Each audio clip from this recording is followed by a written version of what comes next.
उसमें से कैल्शियम और मैग्नीशियम आयंस को निकाल सकता है। कौन? जियोलाइट। इसीलिए इसको क्या कह रहे हैं? Cation exchanger. कैल्शियम और मैग्नीशियम क्या है? कैटायंस है। तो कैटायंस को एक्सचेंज करके वाटर में क्या रिलीज कर रहा है? इसका खुद का sodium ions. Is it clear? And this zeolite is porous in nature.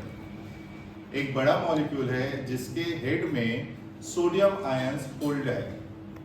जब भी कैल्शियम और मैग्नीशियम आयंस आता है तो it releases the sodium ion and hold the calcium and magnesium ion. और हम पाउडर जो डालेंगे, इसका सॉलिड फॉर्म जो डालेंगे, ये लिमिटेड रहेगा, अनलिमिटेड है क्या? नहीं। हैविंग सम कैपेसिटी, कुछ लीटर वाटर को ये फिल्टर कर पाएगा, कैल्शियम और मैग्नीशियम निकाल पाएगा। After some time what will happen? जितने भी सोडियम आयंस थे, अगर सारे के सारे will exchange by the calcium and magnesium ions, फिर क्या होगा? अभी चाय बनाने का एग्जांपल दिया।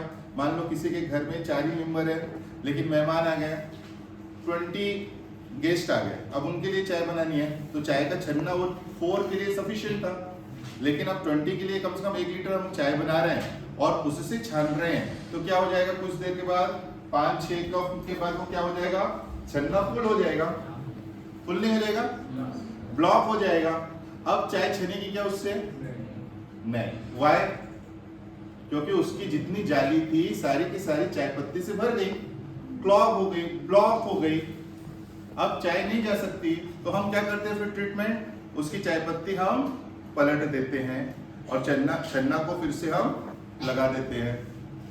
इसी तरह इसको फिर से हम क्या कर सकते हैं? रीजनरेट। इससे कैल्शियम और मैग्नीशियम आयंस बाहर निकाल सकते हैं। इसी प्रोसेस को क्या बोलते हैं? Regeneration. Regeneration of exhausted zeolite. Exhausted मतलब कैल्शियम रहेगा या magnesium zeolite, okay, by brine solution.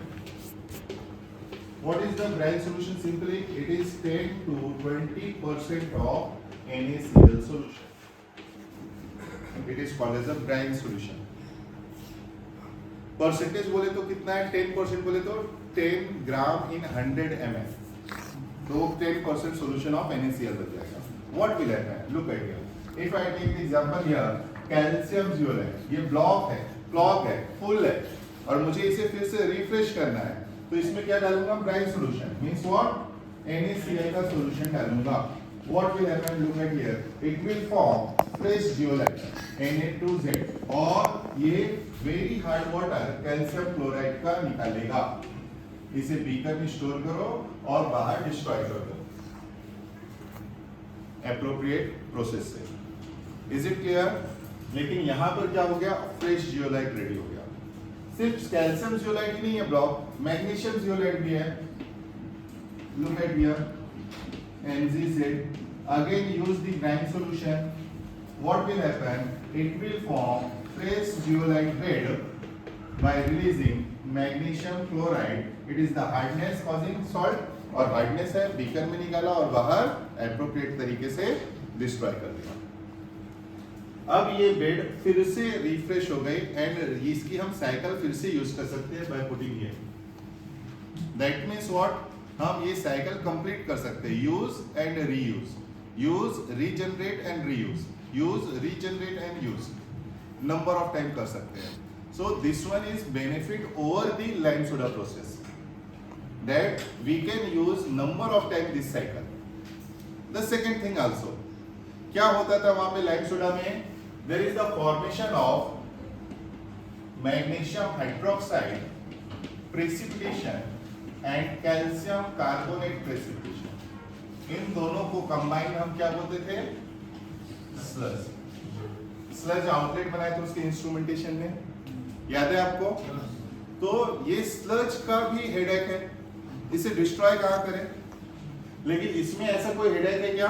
नहीं। That means it is clean process. Clear है?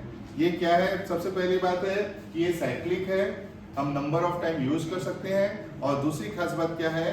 ये क्लीन है।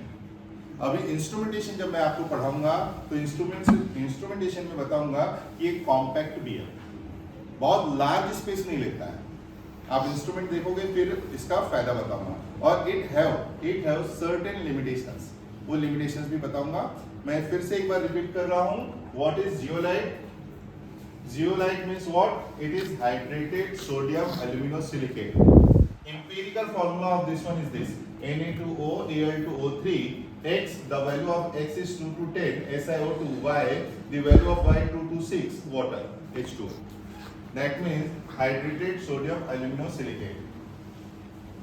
For writing, to make the writing easy, we give a notation. What is the notation of this one? It is Na2Z. And we know that it is cation exchanger resin. What it means? That means it is solid. It is solid in form. Okay? Look at the reaction. If I take the example of calcium or magnesium temporary hardness, this is soluble hardness, soluble in the water, and this one is the bed.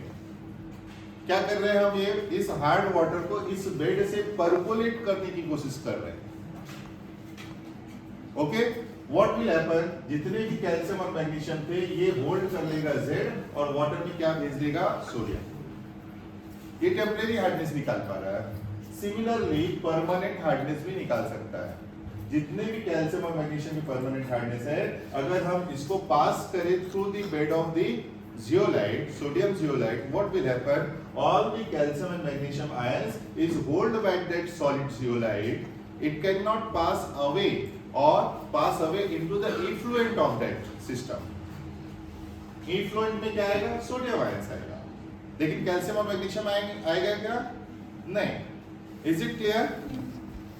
अब क्या कर सकते हैं? After some time ये block हो जाएगा, clog हो जाएगा, एग्जॉस्टेड हो जाएगा, तो हम उसको क्या कर सकते हैं? रीजनरेट कर सकते हैं by using brine solution. Brine solution means what? 10% NaCl solution. क्या किया हमने? क्लॉग और ब्लॉक, उस जियोलाइट बेड के ऊपर ही हमने ब्राइन सॉल्यूशन डाला, sufficient amount of the brine solution डाला। क्या करेगा ये? फिर से रीजनरेशन प्रोसेस करेगा। फिर से मतलब बोले तो जो भी कैल्शियम और मैग्नीशियम आयंस थे उसको रिलीज करेगा वाटर के इफ्लुएंट में और होल्ड क्या कर लेगा? Sodium ions. It will hold sodium ions. In this way it will form fresh zeolite bed. And what you get in effluent? You get very hard water. उसे appropriate तरीके से बाहर destroy कर दो। Is it clear? So this one is called as a zeolite process. You have to write it down up to this. Then I will explain the instrumentation of the zeolite and its advantage and its limitations. Okay?